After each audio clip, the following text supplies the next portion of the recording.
Angin semilir dan mentari menyambut hangat kedatangan saya di kota Seribu Sunset. Terletak di ujung barat Pulau Flores, Nusa Tenggara Timur. Kue Pontam di Pulau Indah penuh pesona, Labuan Bajo namanya.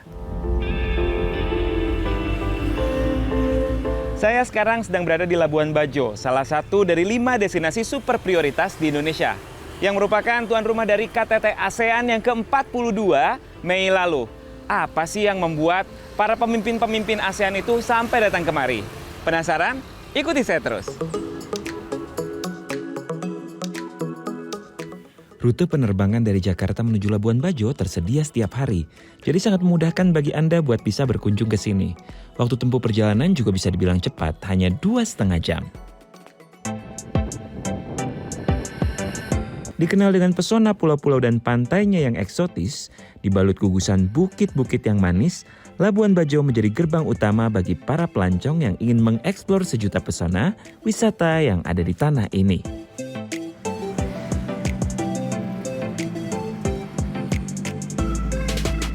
Nah, kali ini saya memilih one day trip keliling beberapa lokasi di sekitaran Labuan Bajo.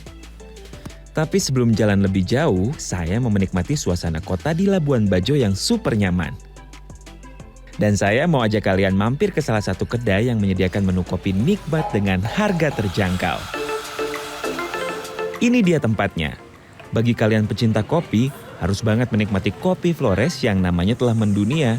FYI, di pulau ini ada 2 jenis kopi Arabica yang terkenal, yakni kopi Flores Bajawa dan kopi Flores Manggarai. Saya sekarang sedang berada di Carpenter, salah satu coffee shop yang ada di Labuan Bajo. Uniknya di sini itu semua biji kopi yang ada di sini berasal dari Flores. Saya mau mencoba 2 biji kopi yang berbeda yang sama-sama berasal dari Flores. Yang satu namanya Arabica Juria dan yang satu lagi namanya Kopi Lana. Yang membedakan ini adalah dari proses yang satunya prosesnya ini honey proses, yang satunya adalah full wash proses. Kita coba ya, harusnya yang honey proses ini rasanya akan lebih fruity dibandingkan yang full wash.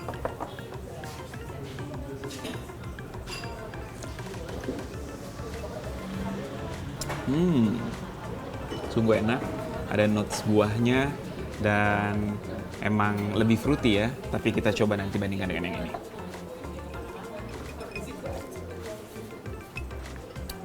Betul. Yang ini less fruity rasanya, yang ini lebih fruity.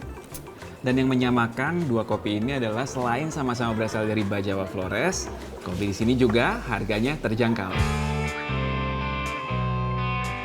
Selesai nikmatin kopi, bikin mata saya melek dan yang pasti menambah semangat pagi saya untuk eksplor pesona Labuan Bajo. Nah, perjalanan pertama saya bakal ajak kalian ke sebuah air terjun yang memesona di sini. Setelah sekitar 40 menit berkendara dari Labuan Bajo, sekarang saya sudah sampai di tempat yang tidak kalah menarik, yaitu Cuncah Ulang. Mari kita langsung lihat aja.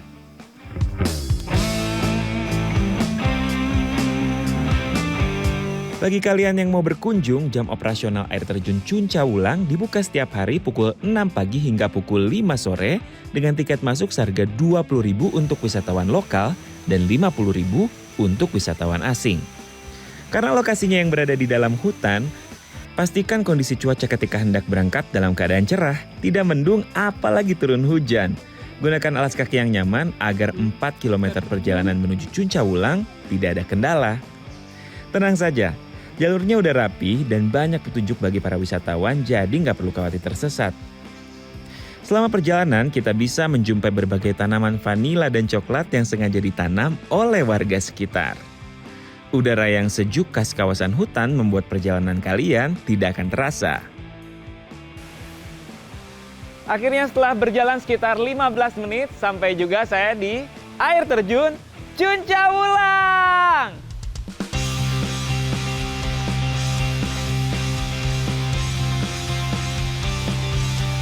Air terjunnya sendiri berada di balik tebing batu dan mengalirkan air super jernih dan memanggil saya untuk segera menikmati kesegaran air Cunca Wulang. Dinamakan Cunca Wulang, dalam bahasa sini, Cunca memiliki arti air terjun dan Wulang itu berarti bulan. Yang jika dilihat dari sudut tertinggi terdapat laguna yang terbentuk secara alami menyerupai bulan. Nah, dari situlah cikal bakal mengapa tempat ini dinamakan Cunca Wulang. Ada sedikit catatan buat kalian yang mau berwisata ke sini. Selalu berhati-hati dan waspada saat berenang, karena kedalaman air di sini yang beragam. Selain itu, jaga selalu kebersihan serta keasrian Cunca Wulang dan hindari perbuatan yang dapat merugikan diri sendiri, apalagi orang lain ya.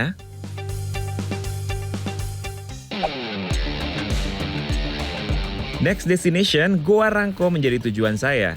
Cukup menempuh waktu 30 menit berkendara menuju dermaga lalu dilanjutkan menyewa kapal nelayan lokal. Ini dia kapalnya akan membawa kita ke Goa Rangko. Kita akan naik kapal sekitar 10 menit kurang lebih untuk sampai di sana. Lalu sedikit trekking untuk lihat ada apa sih di sana. Ayo.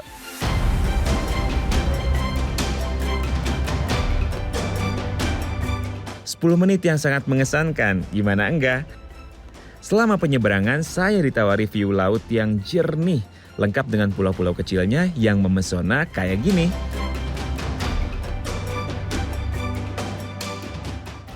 Nah, sekarang saya sudah berlabuh. Ini tinggal 5 menit saja, kurang lebih kita berjalan menuju ke Goa Rangko. Ini dermaganya sudah sangat proper dan bagus. Jadi, kita tidak perlu bercapai-capai untuk berenang dari darat menuju ke sini. Dan memang pemandangannya juga indah sekali di sini ya, sangat memesona. Dan pemandangan yang seperti ini cuma ada di Indonesia aja. Perjalanan kita lanjutkan dengan menyusuri jalan setapak di antara bebatuan kars. Gak sampai 5 menit, saya pun udah sampai di bibir Goa Rangko dan bersiap menikmati kesegaran air yang menghuni goa ini. Waktu terbaik bagi kalian yang mau ke sini ialah sekitar jam 2 siang. Karena di waktu itu sinar matahari tembus melewati mulut goa. Dan cahaya matahari yang terpancar bakal bikin panorama goa makin ciamik karena airnya makin kebiruan. Oh ya, yang menarik air di kolamnya ini asin loh.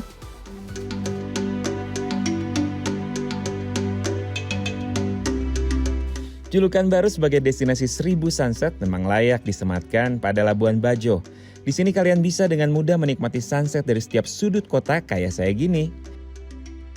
Sambil menunggu pesona matahari terbenam, saya mau cari info tentang destinasi wisata yang selanjutnya bakal saya datengin dari situs websitenya www.indonesia.travel. Mengintip pesona desa wisata Wairebo sepertinya menarik buat ditelisik.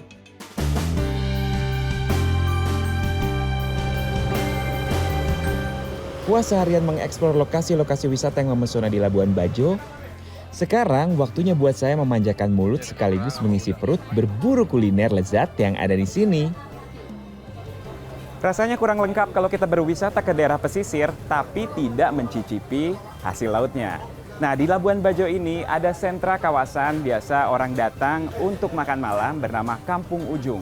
Ini buka dari mulai jam 5 sore sampai tengah malam. Dan kita juga bisa memilih mau dimasak apa bumbunya tergantung dengan selera kita masing-masing. Yang menarik di sini banyak pilihan warung makan yang menjajakan aneka menu olahan laut. Sebelum dimasak kita juga bisa milih sendiri hidangan lautnya. Ada ikan, cumi, lobster, udang, kerang hingga kepiting. Pilih saja sesuai selera biar juru masak yang mengolahnya. Nah, ini dia makanannya sudah jadi dan disajikan. Sekarang akan saya coba dan pasti rasanya fresh banget ya dan enak. Kita coba. Saya mulai dari cuminya dulu ya. Ini dimasak asam manis nih ini.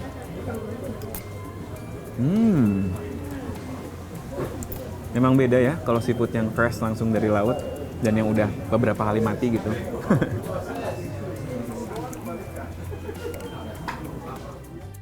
Rasanya benar-benar bikin mata melek ya. Ini udang saus padang dan rasanya tuh gurih, terus udangnya juga fresh. Jadi enak banget. Cocok dipadukan dengan nasi putih. Jadi belum lengkap ke Labuan Bajo kalau belum berkunjung ke Kampung Ujung.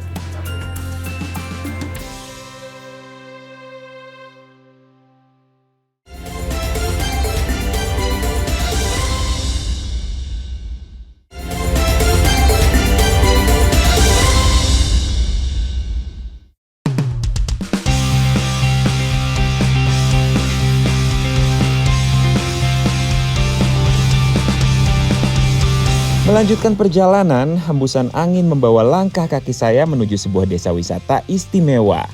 Apalagi kalau bukan Wairebo. Jarak dari Labuan Bajo menuju desa wisata Wairebo sekitar 120 km. Perjalanan dengan kendaraan dapat menempuh waktu sekitar 4 jam. Menuju desa terakhir, Desa Denge. Dan kalian bisa melanjutkan perjalanan dengan menyewa jasa ojek motor ke lokasi terakhir kendaraan ataupun trekking. Nah, sekarang saya sudah berada di titik terakhir jalur untuk kendaraan bermotor bisa melintas. Dan merupakan titik awal jalur pendakian menuju desa wisata Wairebo. Kita akan menempuhnya berjalan kaki sekitar 5 km. Jadi usahakan menggunakan pakaian yang nyaman, senyaman mungkin, pakaian yang olahraga lah ya. Jangan khawatir, tidak perlu membawa berat-berat karena kita bisa menggunakan jasa porter juga untuk membantu perekonomian masyarakat sekitar.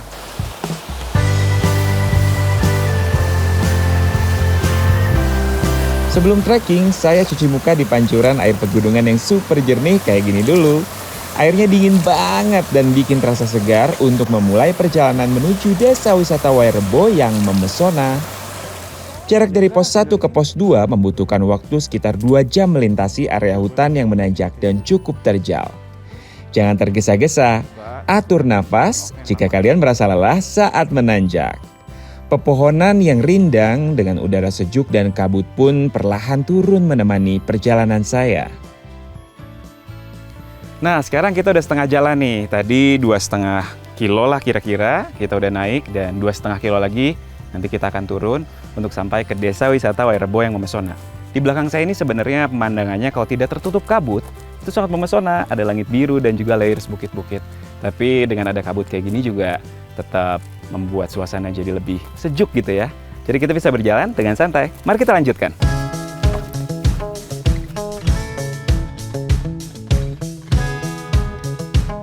Melewati setengah perjalanan, rintik hujan menyambut saya dan sejumlah wisatawan. Lokasinya yang berada di tengah hutan membuat cuaca di sini memang susah ditebak. Ada baiknya bagi kalian untuk menyediakan jas hujan agar semua barang bawaan aman dan tidak basah ketika sampai di desa wisata Wairebo.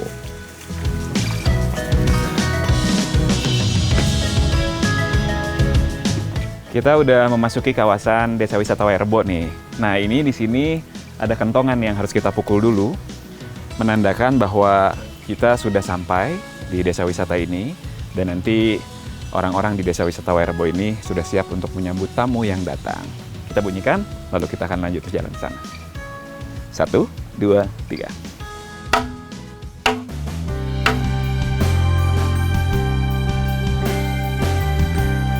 Cuaca pun perlahan cerah saat menginjakan kaki di kampung di atas awan yang memesona. Akhirnya sampai juga saya di desa wisata Wairebo. Lihatlah yang ada di belakang saya ini. Jadi desa wisata Wairebo ini berada di ketinggian 1.200 mdpl dan dikelilingi oleh lembah. Makanya ini disebut desa terpencil dan juga desa di atas awan. Ayo kita langsung masuk.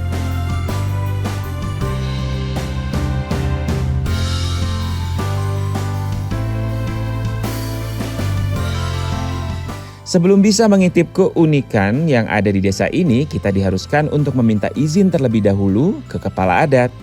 Ritual penyambutan tamu atau Wailu'u dihelat di rumah utama atau rumah gendang oleh ketua adat dengan tujuan agar para tamu yang datang terhindar dari mara bahaya.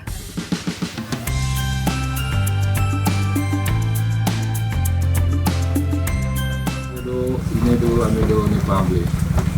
Anak orang Aditya, anak lama Jakarta. Itu mengira udah itu pabrik yang barukan itu.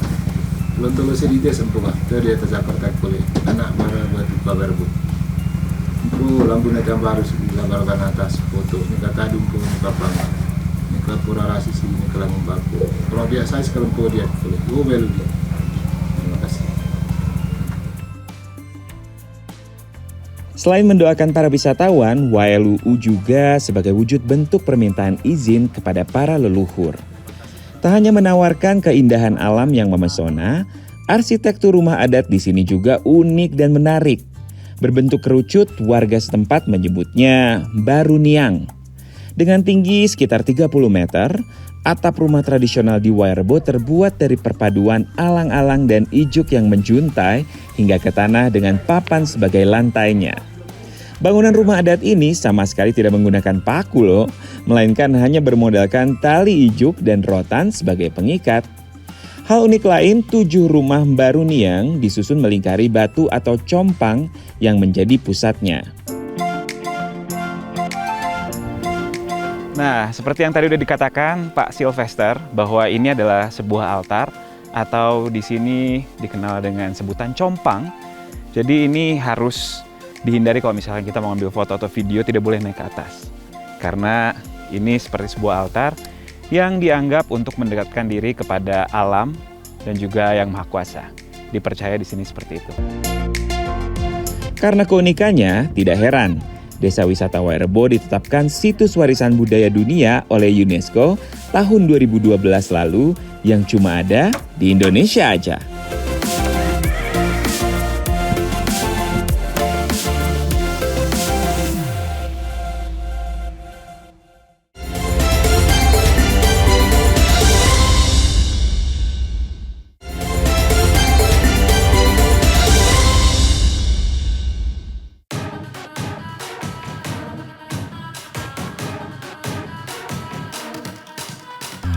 Suhu dingin di Desa Wairebo menembus kulit memaksa saya untuk bangun pagi.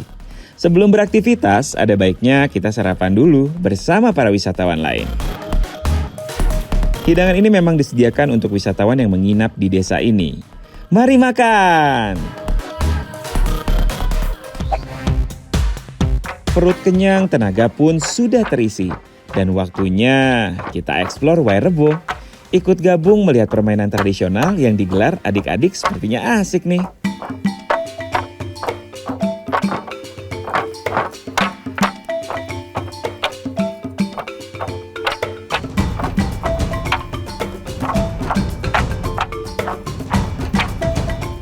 Nah, sekarang sudah pagi-pagi di Desa Wisata Wairebo ini. Di belakang saya ada yang menarik. Ini namanya Rangku Alu. Rangku Alu itu merupakan sebuah tarian yang sudah ada di sini turun-temurun dari zaman dahulu kala. Dan Rangku Alu ini selain untuk menghibur dan biasanya dilakukan setelah selesai panen di bawah bulan purnama. Kalau sekarang kan udah pagi-pagi ya. Dan juga ada satu tujuan yang paling menarik, yaitu untuk mencari jodoh. Jadi kalau mau cari jodoh datang ke Wairebo, ikutan Rangku Alu, siapa tahu bisa dapat jodoh.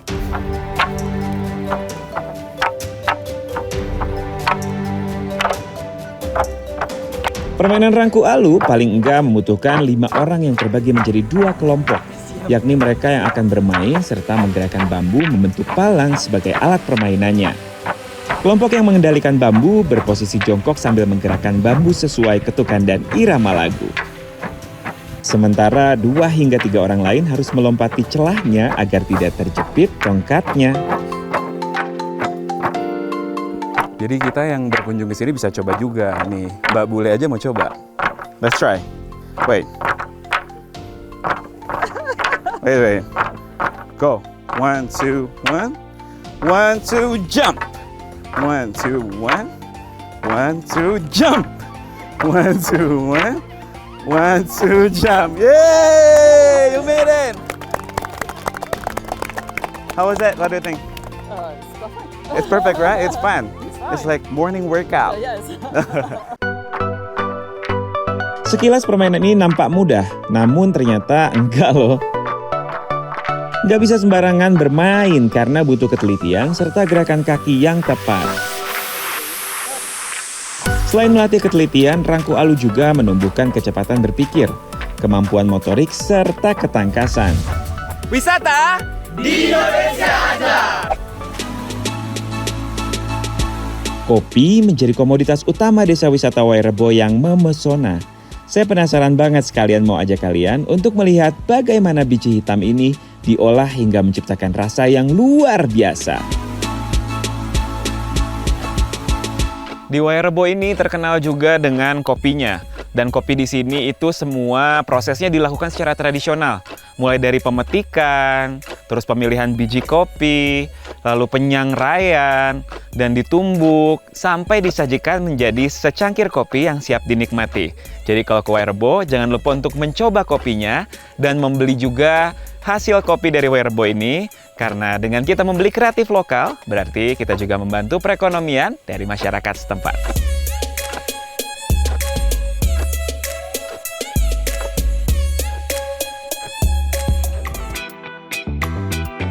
Proses pengolahan diawali dengan biji kopi yang telah matang, dipetik, dikumpulkan di sebuah wadah oleh mama-mama ini. Kemudian dicuci dan dipisahkan antara biji dan kulitnya dengan cara ditumbuk, lalu dijemur selama 2 hingga 3 hari di bawah sinar matahari. Setelah biji kopi mengering, lalu proses selanjutnya yakni disangrai hingga berubah warna menjadi hitam pekat. Dan terakhir, ditumbuk sampai menjadi bubuk kopi.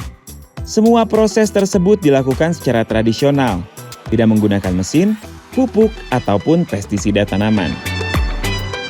Dari kejauhan, aroma khas kopi Wairebo sudah terasa. Dengan cekatan, Mama pun membuatkan secangkir kopi untuk menemani pagi saya sebagai penambah semangat untuk mengenal sisi lain desa wisata ini.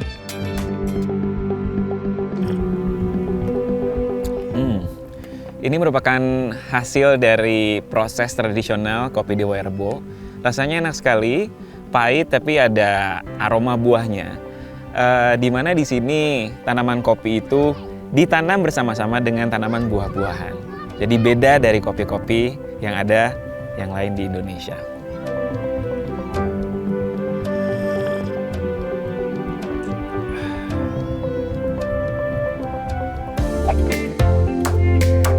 Lirikan mama pengrajin tenun di sudut rumah sepertinya menarik nih buat ditelisik.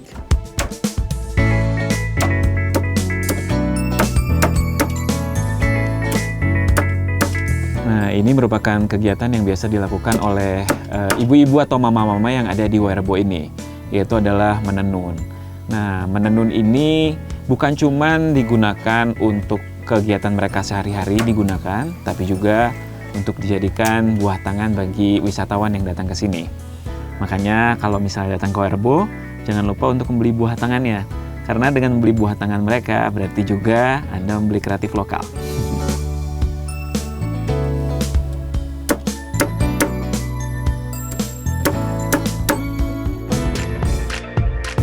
Motif tenun di desa Wairebo pun berbeda dari daerah yang ada di Flores lainnya. Karena memang setiap daerah memiliki ciri khas masing-masing. Ciri khas tersebut merupakan cerminan dari filosofi motif pada kain. Desa Wairebo memiliki tenun bermotif manggarai dan memiliki warna lebih cerah.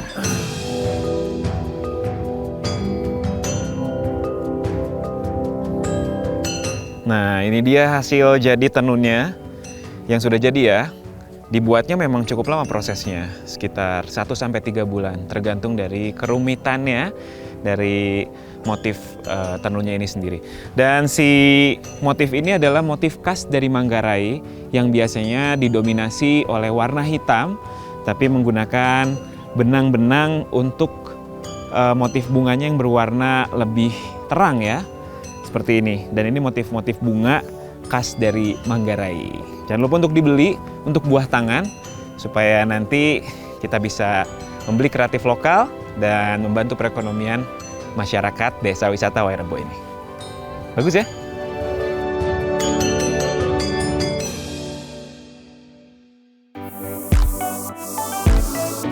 Kearifan lokal di desa wisata Wairebo memang selalu berhasil mencuri hati para pengunjung. Berbaur bersama masyarakat selama 1 malam rasanya kurang. Bagi saya yang dibuat kagum dengan keramahan penduduk yang kental akan nilai budaya yang masih tradisional. Berjuta cerita dan pengalaman indah selama di Flores akan saya catat rapi dalam kenangan. Sebuah perjalanan penuh cerita, sejuta kenangan penuh makna. Semua hanya di Indonesia aja.